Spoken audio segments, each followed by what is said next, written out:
about them dogs? Go dogs, go dogs, go dogs, go dogs. Sit. How about them dogs? Go dogs, go dogs, go dogs, go dogs. Sit. How about them dogs? Welcome back in, ladies and gentlemen. Glad to have you guys here. A lot to get to tonight as we get prepped up for the Auburn game coming up this weekend, 7:30, I think it is, Georgia time at least. That's the time generally that we're running off of. This is generally the Thursday live call-in show that has not been live the last two Thursdays. Just got a lot going on right now. Unfortunately, not able to get to the live opportunity these past couple of weeks, but hoping next week we can get back at least to the live time. I will at least pose the question, and you can answer me wherever you listen. I'll put generally I put a poll up for just random things. If you're watching on YouTube, you can go on there. You can comment below, obviously. If you're listening on YouTube, if you're listening on Apple Podcasts, Spotify, I generally put a poll on there that you should be able to answer. Do you guys watch lives? Do you listen to things live, or do you generally not really listen or watch live? Sometimes you will, but kind of catching back up on it generally like on a Friday or Saturday when you're traveling or what have you. Let me know. Would love to know what you guys kind of have in mind as far as what you guys do, because that could also determine what I decide to do moving forward. Whether it's worth trying to do it live or just doing it like I've always done it, recording it, putting it out there, and then you guys can obviously entertain it at any point in time that you guys want to. But nonetheless, I'm glad that you guys are here. If you're wondering where to follow us on socials, that's Instagram, Facebook, and X at Dog Talk 20. All the places you can find us there. Would appreciate that. Obviously on YouTube too, you can watch live there when we do the lives. Even when we don't do the lives, you don't have to just watch there. You can watch anywhere. Anyway, all right, we said getting to it. We've got Deep South's oldest rivalry happening this weekend, longest tenured college football game in the SEC, and it's happening this weekend in the plains of Georgia, in the plains of Auburn, Alabama. It's going to be a night game. Going to be a tough, ruckus atmosphere that Georgia's headed to. The toughest road, the toughest road game Georgia's had, in my opinion, at least since the Alabama game last year. We obviously went on the road to Texas last year, and what I'm pretty sure was a night game there too. Took care of business there in that one. So that one, was a good atmosphere, but I think that Alabama one was another tough one. And this Auburn one's not going to be any different. It's going to be difficult. I think we talk about this with multiple teams that when certain teams come to Athens and play, Georgia seems to play up, and they do a really good job and take care of business. At Kentucky is one of those for sure. We talked about that last week. Kentucky, when we go to Lexington for whatever reason, it is a much, much closer football game. But then when they come to us, for whatever reason, we seem to take care of business. And that's kind of how this one's going to be too. It's not very often that Auburn comes to Athens and Georgia doesn't take care of business. But very, very often when Georgia goes to Auburn, it's a much different story. It's a much closer football game. It's a contested battle, and it's been that the last couple of years. At least traveling to Auburn, we have to date all the way back to 2017 for the last time that Auburn beat Georgia in any fashion, I guess you'd say, actually, because that was the 2017 loss at Auburn, and then Georgia, obviously that same season, turned that around in the SEC championship game to get that revenge, I guess you would say, after that game. But other than that, Georgia's pretty much ran this Deep South's oldest rivalry here of the last, however long that's been now, 8 years. So that's one thing to kind of look at there. Another one that's, we talked about this season is there are a lot of teams that Georgia's going to be facing off against that they have multiple win streaks again that they're playing against. Obviously, we had the home win streak that came to an end. The Tennessee win streak has continued. The Kentucky win streak has continued. The Auburn one is on the line this weekend. We'll see how this thing goes. Again, tough atmosphere that you're headed to play in, but also going to be a fun one. A fun one, because when you get to go in these atmospheres and play in them, I think it's just fun for the players. Obviously, it's tough. You got business that you got to handle, but getting to go to these other venues and getting to experience what it is to play in the SEC and some of these environments and some of these other places that you get to go play, I think is a lot of fun for these guys. even though it's tough, even though there's a lot of stress that can kind of come with that, I think it's still an awesome and a fun time to be able to have. Not a lot of news and notes for you guys today. Obviously, we'll hit the injury report in a minute. The only news that I do see or did hear break earlier today, this being obviously on the Thursday show, is that I guess college players can now bet on NFL games. I mean, take that or leave it. I don't really know. Again, I don't really get too deep into the betting scheme of things, other than just kind of looking at some spreads and giving you information based off of that, because that's just kind of the numbers that you look at to determine how close Vegas at least thinks that this line is going to be. And a lot of times they get it right, but I guess college players have not been able to vote on NFL games or pro games, but now I guess that's now changing and being relaxed a little bit where that can happen. I don't really have a big opinion of it. It's just a news factor. I think there's two sides of it. There's always the side of, hey, if you're good with it, you can make yourself an extra dollar here, but there's always the other side of it of, people lose everything because they dive into something like this and diving into it at that young of an age and getting obviously now having NIL and being able to get paid and all that, you can't really tell somebody what they can and can't do with their money in that way. So, I see both sides of that. Don't really have an opinion one way or another other than just be smart. That's all I can really say and tell you on that one. It's a lot better in your pocket than it is ain't, but again, everybody can do whatever they want. On the injury front, coming into this game, the only two really notes on this, obviously, we knew Taylor went out last week, and he'll be out for an extended period of time, having surgery there. But the only changes here, obviously, Monroe Freeling went out last week. He is on the questionable list as far as coming back in this game. Ernest Green is also on that questionable. Be kind of curious to see how that looks tomorrow on Friday and also obviously Saturday because this game's late. So you've got a long time waiting on Saturday again before you kind of get to that. I guess the only other news that I have, which I'll get to in a minute, but that's your injury front, potentially getting a couple of offensive linemen back for obviously last week. It was tough watching multiple guys, Monroe being one of those guys going down, and kind of having to shift your line around again for a right side that's been beat up and bruised all year to all of a sudden have your left side essentially all go down in the same game. Things got a little tough there. So having Monroe back would be huge, but also having Ernest back on that right side to give Bo Hughley an opportunity to go to that left side like it looked like he did after, against Kentucky last week. In case Monroe can't get back in this thing, that's pretty important. So having these guys potentially back is obviously very helpful, and we'll see what that looks like once we get into the Saturday time. The only other news that I did see that broke earlier this week was that time slot for the Ole Miss game in Georgia. Later on into the season, that time is going to be at 3:30. I'm sure you probably already seen it or heard it somewhere, but that game will be at 3:30 against Ole Miss in Athens coming up here in a few weeks. So I know that was one of the ones that was a flex chance for that being a 3:30 or being a night game, and it does turn out that one's going to be a 3:30 kick. Probably better for Ole Miss than that, but I'll be honest with you, 3:30 is probably the best time to have to play anytime. We talked about this a couple of weeks ago when it came to that Alabama game. Kirby's talked about it. That 3:30 kick is kind of the sweet spot. You're awake, you're into it already instead of that 12 o'clock kick. And then the night game, you just have to wait so long. That's how that's going to be with this Auburn game this weekend, but that is at least the time for that Ole Miss game, 3:30. Coming up on that, the only other flex time that we're still waiting to find out is that Texas game, which obviously now has kind of been dampened a little bit by the way the season has gone for Texas so far. So even if that's a night game, I guess that's the opportunity to have a night game. Obviously, two really big centered programs and states that they come from to be able to play one another at night on opposing teams. Obviously, again, we played them last year, it seems like, at night, so bring them to our house, let them play at night. I think that's a fun kind of turnaround for them. Obviously, a tough atmosphere, too. I obviously wanted to see that Ole Miss game at night, even though 3:30, I think, is like the ideal time. Having Ole Miss at night, 2 years ago, we took care of business. Last year, we did not. They took care of business.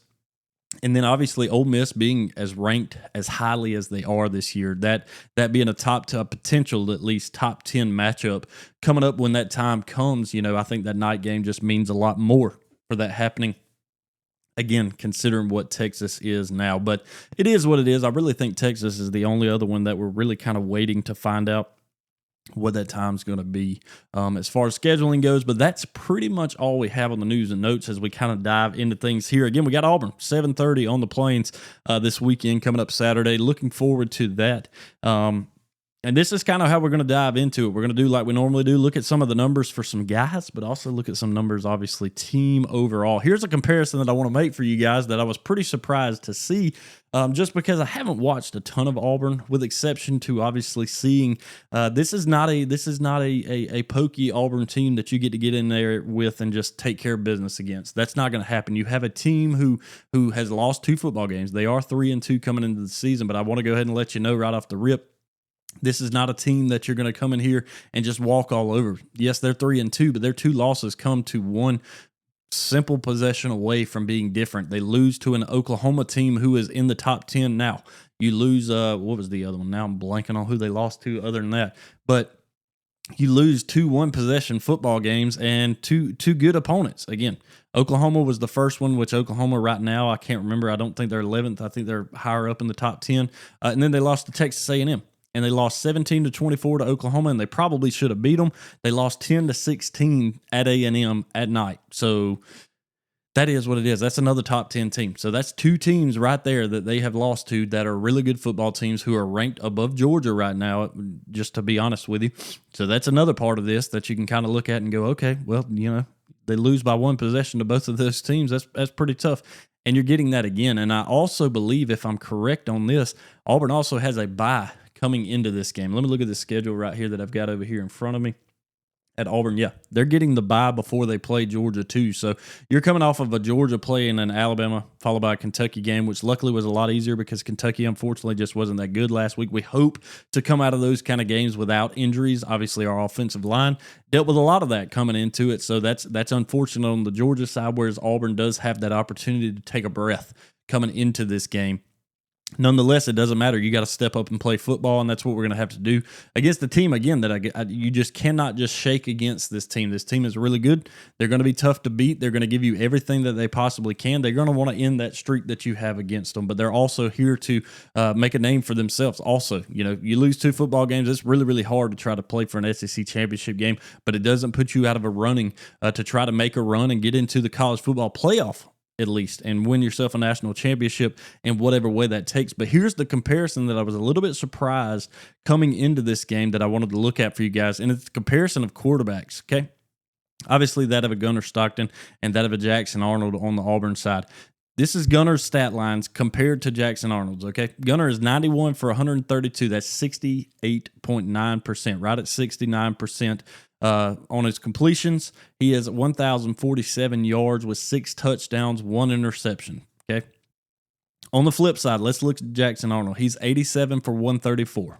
Not quite as good, 64.9%, right at that 65% mark. 846 yards, not quite the same yardage, a couple of hundred yards away from what Gunner's at. 5 touchdowns, no interceptions, but those lines are very similar. Now we look at the rushing category. Gunner's rushed it for 39 yards, 195 yards, 194 yards, 5 touchdowns. Jackson Arnold has rushed it for 192 yards, 5 touchdowns, but he's also rushed it about 30 more times than Gunner has at 70. Some of that is obviously having a scramble. Some of that's getting sack yardage, also losing some yards as well. But looking at these 2 quarterbacks just on paper, they're very similar quarterbacks. Jackson Arnold could make things happen when he needs to with his legs. Gunnar Stockton can do the same thing. Now, we've seen a lot more of this Mike Bobo kind of getting a little bit more of this quarterback run action actually happening just in its own call, not really just a Gunner not seeing somebody and running downfield, but some of these more quarterback calls. And I don't know that that's necessarily the same thing for Jackson Arnold. Again, I haven't watched a lot of them, but seeing this stat comparison between the two, very interesting, very interesting. You've got very similar quarterbacks coming into this. And to be honest with you, you have fairly similar football teams that are coming into this. Georgia, offensively, getting 34.6 points per game right now is where our stat line reads up. Opponents, this is what we're giving up, 18.4. But then we look on the Auburn side. They are 27.6 points per game, but they give up less than we do at 16.4. So a little bit better defensively, at least again on stat paper-wise, that of an Auburn team. Georgia on the other side, a little bit better offensively. Here's how they line up. And again, just looking at the numbers, Georgia getting 231.8 yards through the air. We give up almost identical to that, 231.2. Okay. Auburn, they're getting 130 or 173.2 through the air, giving up 227. So through the air, Georgia should be able to do whatever they want in this football game because what you're getting is basically what they're giving up. So you should be able to throw the ball very effectively. Here's where things kind of swap. Georgia rushes the ball 206 yards, only gives up 82 yards a game. They, on the other hand, 169 yards, only give up 88 yards per game. So both of those teams are fairly similar when it comes to a run game. Georgia can run a little bit better than they can, and we can hold them off for just a few yards difference of what they can. So very similar defenses here. Again, the points per game per opponents also very similar in that, where I was telling you guys 18-4 compared to 16-4. So very close there as far as the points per game and all that goes. So you have very similar football teams here, with exception to Georgia should be able to throw the ball more effectively, whereas Georgia has been able to lean on a run game a lot more. So that's something I kind of want to keep an eye on coming into this football game, is what is the identity of Georgia coming into this Deep South's oldest rivalry? Are we going to be throwing the ball more? Are you going to see more of a pass attack from a Mike Bobo offense this week? Or are we going to try to lean on a run game against the defense that gives you a great opportunity to not do that, to stop your run game? And we'll see. I'm very curious to see how that's going to happen this week. Are we going to be airing it out? Are we going to try to get that run game? Because, again, you never want to become one-dimensional. You never want to get to where you're constantly trying to throw the ball. You start making mistakes. You're not getting the reads. They start to lean back a little bit, and all of a sudden you can't run the football. That's a problem. Okay, we'd never want to get in that position. I think this is an opportunity for Georgia to try to play a difficult defense and actually get the run game pushing along against that and kind of change some numbers as far as our offensive side of things look, which, again, we rush the ball very effectively every week. But maybe change some numbers for them for what they give up defensively on the run game. But again, that's going to be kind of difficult against their defensive line. The good thing is coming into this game is Georgia's defensive line has a chance against an offensive line who's not very good in an Auburn O-line. We're going to see what that means, though, because, again, Georgia, the conversation that everybody's having every single week right now is Georgia has no pass rush. Georgia can't sack a quarterback. Georgia can't affect a quarterback. That's not happening. That's not something Georgia's doing this year. They haven't been able to do it this year. So don't know if you're going to see that in week 7 or not. I'm not going to be the one that's going to sit here and bash you upside the head with that same conversation. I'm telling you, this is a week that Georgia has that opportunity to do that. Georgia has the opportunity to bust through a line and make things happen against a quarterback who has opportunities to use his leg. Biggest thing is we've got to corral that. We can't just let him run all over us like some quarterbacks in the past have done. When we flush him out of the pocket, we have to make the plays when they're there. And the good thing I think that also kind of lines up in favor for Georgia in this one is when you do start to put pressure on a Jackson Arnold, he becomes a lot more flustered. He's not nearly as accurate as what you would think he would be when you got a guy in your face. I guess you would think that would actually be the case, because anytime somebody's running in your face trying to kill you, yeah, you're probably not going to throw the ball very good. But the good thing is he's not a guy, in my opinion, that can run the ball and kind of scramble and make something happen with his legs more than a gunner can on the opposite side of the football in this one. So I think this bodes well for Georgia's defense to have kind of a bounce back game, from a couple of weeks ago. Obviously last week was good, but have another bounce back game against a really good opponent in that of Auburn. Again, atmosphere is going to be difficult coming into this one, but that's got to be put to the side all the way from the beginning. You've already played at a Tennessee team, even though that was an earlier kick. You've played at a Tennessee team who it's a bigger stadium. It's a lot louder. But there's something about Auburn. There's always that juju there at Auburn that Jordan Hare just seems to provide. I don't know what it is. That's where we're going to have to watch out kind of coming into this game. But I think Georgia has a chance to really wreak havoc in this game, and I hope that's something that's dialed up. But it wouldn't surprise me if Georgia kind of sits back on what they've done all season. And, hey, if it's working, why change it? Why are we trying to change something that's working? You're 4-1 right now. The only loss you have is by a field goal that you potentially could have taken at some point in the game against an Alabama team who's now ranked above you. But in all scheme of things are still chugging along. Just because we're not thrashing teams by 20, 30 points like a lot of people feel like we should be, doesn't mean you're not a good football team. Doesn't mean you can't get to where you want to get at the end of a year. So here's my keys to it coming into it. I think this may turn out to be one of the keys almost every week moving forward, obviously, after that Alabama game. And it is win third downs. Very simply, get off the field on third down defensively and keep it rolling offensively when you get to those third down situations. And if you can do that, like we did last week, we proved that you can do that against the Kentucky team. I know it's Kentucky, but still, it's SEC any given Saturday, right? If you can do that, we have proven that, hey, offensively, you can keep things clicking along, and you can beat a team by doing that, okay? And same thing, especially defensively. Get off the field on third downs. Get the ball back for your offense. Let's make some things happen. I want to see us establish a run game as another one. Again, kind of talked about this off the top. They have a good run defense. We have a good run defense. It's going to be hard for either one of these teams to really get that run game going, but I want to see Georgia establish that run game. Obviously, that opens things up through the air even more, but by establishing that run game, you will find success in that because Georgia has a stable of running backs to be able to run the ball. And then last but not least, strike early and often. Again, this is a game to me, get in here, striking early and often, trying to get this crowd out of it, because just like what happened when Alabama came to town in Athens, if you do that on the road at Jordan-Hare and you smack them in the mouth and you go up 14-0, that crowd is out of it. The crowd is not going to be a factor if you can continue that. Strike early and often. Take care of business in this game. And the crowd is not a factor anymore. So I've got it on this one. Georgia 31-20 is what I'm going to predict this one this week for the Dogs to take care of business against Auburn. I believe in them. I know that they can do it. Obviously, we know that they can do it. We've seen the glimpses of what this team can be, and I've got a feeling we're going to see even more of that coming this weekend against Auburn there in Jordan-Hare on the Plains. Looking forward to seeing it. Again, this is just a great competition. Deep South's oldest rivalry. We've already said it. I love getting to play Auburn. It always seems like just a fun game. Even those games where we kind of take care of business and we win, a 31-17 or something like that. It still feels like some of those games that they're always just right there on the verge. Never matters what it is that's going on. They're right there on the verge. And again, this is not your Auburn team of last year. This is a better football team this year. They have a chance to really upset you in this one. A lot of people are calling for Auburn to upset you. They called for that preseason. A lot of teams and people said, hey, Auburn's going to beat Georgia this year when they go to Jordan-Hare. That's already in the playbooks. A lot of people have already written Georgia off in that, so it's a great reason to prove some people wrong. And I think that they do that this weekend. I got the Dogs on top of it here. Obviously, Georgia podcast, it's pretty easy to be biased in this, but I also look at a lot more than that, and I see, hey, Georgia's got a chance to do it. They're 3.5-point favorites coming into this game. Again, this is one of those, last week I told you, follow me with it. We're going with the spread here. We're going to beat the spread for the first time this season, and we did. And this is one of those, I'm not going to tell you to follow me on this because, honestly, it could be a game where Georgia wins by a field goal and then you're not covering the spread. Georgia hadn't been very good at doing that, and that's, again, doesn't really matter. Win the football games and you're good to go. Let's look at some of the other games that we do have going on around the country this weekend. Friday, you do have South Florida taking on North Texas at North Texas. North Texas, an American team versus American team right here.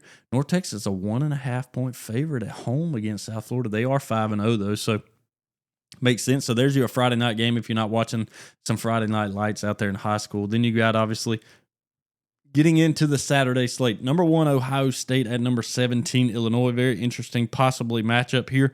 And this is a good opportunity right here. I want to kind of see, let's see what Ohio State is. They really hadn't had a lot of a competition since obviously playing Texas starting the season. We know what Indiana did to an Illinois team earlier in the season. Let's see what happens here. Does Ohio State do the same thing? Do they do the same thing to Illinois that Indiana does? And if they do, then Illinois is not a very good football team, and that ranking should dissipate. They should no longer be in the top 25. But if this is a closer game, all of a sudden you start to go, okay, Indiana might be a team to watch out for there in the Big Ten. That one there at 12 o'clock. Then obviously on the 12 o'clock slate 2 on ABC, you get number 8, Alabama, traveling to number 14, Missouri. Alabama 4-1, Missouri, one of the only other undefeated SEC teams at 5-0 so far on the season. Alabama 2.5-point favorite on the road there in Columbia. Then you get Pitt at FSU at 12 o'clock also there. FSU a 10.5-point favorite. Washington State traveling to Ole Miss. Ole Miss huge favorite in that one at 12:45. And here's the other matchup that we were kind of talking about there. 3:30 on CBS. Indiana, number 7 Indiana, 5-0 versus number 3 Oregon, 5-0. Oregon a 6.5-point favorite at home there in Eugene, facing off against Indiana. Again, this is that question mark. what do we find out about these two teams? Oregon looks like a really good team, potential Big Ten winners, matching up against Ohio State here, but Indiana trying to ruin some things for some teams there in the top of the Big Ten. See what they can do on the road in this one. Huge opportunity for both teams to really prove themselves here. And then also on that 3:30 slate, the 3R game. Because for whatever reason, every time we try to say Red River Rivalry, we just kind of slur it out. But number 6, Oklahoma, one of the other undefeated 5-0 teams in the SEC, taking on Texas in the Cotton Bowl, obviously. This one, a 3-2 Texas team after falling last week and falling out of the top 25. Texas, a 1.5-point favorite in this one. Very interesting, very interesting. Again, sometimes Vegas gets it just right. That's why we look at this. It's crazy how sometimes it happens. But Oklahoma has looked really good so far this season. You get Virginia Tech at Georgia Tech at 3:30. Also, NC State, Notre Dame, Iowa State, Colorado, and then we get 4:15 Arkansas taking on Tennessee. 7 o'clock night game here, Florida traveling to Texas A&M. A&M is a 7.5-point favorite. Can Florida keep the Magic alive? 7:30 also on Fox. Kansas at number 9, Texas Tech. Michigan taking on USC on NBC. That's at 7:30. USC, a 2.5-point favorite at home against 15th ranked Michigan. They are both 4-1. South Carolina traveling to LSU. That's at 7:45 on the SEC Network. LSU 9.5-point favorite. BYU traveling to Arizona. BYU a 2.5-point favorite on the road at 8 o'clock. And then rounding things out, Utah State traveling to Utah. Arizona State traveling to Utah. Utah a 5.5-point favorite at the house. They're both 5-1. 4-1, excuse me. We got some pretty good games, at least in the top 25 there. Most of these games are pretty close as far as the spread goes on them, with the exception of really that Ole Miss game. Ole Miss, pretty good spread on that one. But these other ones, they're all pretty close, within 10, 15 points. So could be a good weekend of some crazy matchup kind of games going on this weekend. Be excited about it. The picks on the week going to look like this: Georgia over Auburn. I'm going to take Oklahoma over Texas. I'm not buying into Texas. Texas has got a lot to figure out offensively. And a lot of people are saying this is the week that Arch Manning bounces back. And I'll tell you what, I would not want to be that dude, to be honest with you. He gets his first opportunity to start for a team, and the weight of the world is on the guy's shoulders when he's not perfect. He's got the last name Manning, and everybody expects him to play like Peyton did when he was playing for the Colts, and I don't understand it. Give the kid a break. Give him a break. Give him a breather. He's going to be a good football player, but you got to let him get into the system a little deeper here. But I do have Oklahoma over Texas. Give me Tennessee over Arkansas. Give me A&M over Florida. I think the Magic ends right there at A&M. Is that the end of Billy Napier? I don't know. This is a tough football game for Florida to have to go on the road and do after what they did to Texas. But it would be interesting if they did beat Texas A&M in this one, because all of a sudden they might own the state of Texas. I'm just saying. That's all I'm saying. That's the points I got on it. That's all I got for you guys. That's all we're gonna do tonight on the Thursday. Kind of previewing the Deep South's oldest rivalry. I'm going to get out of here. We're going to check back with you guys. It's not going to be Sunday. It's probably going to be a little bit later. Got a little bit longer weekend coming up this weekend, so I'll check in with you guys later on. Go Dogs.